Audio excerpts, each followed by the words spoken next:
I'd had a root canal done, and the root canal did not work, and the infection got so bad that I had to do something. So I wanted to come to a specialist to have an extraction done and an implant put in. Dr. Quitmeyer explained that he was going to pull the tooth and get all the decay out and put an implant in and with a bone graft all on the same day.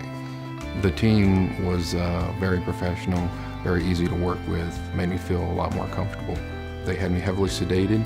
I could hear what was going on, but I couldn't feel anything. And he even called that afternoon to make sure that I was doing well.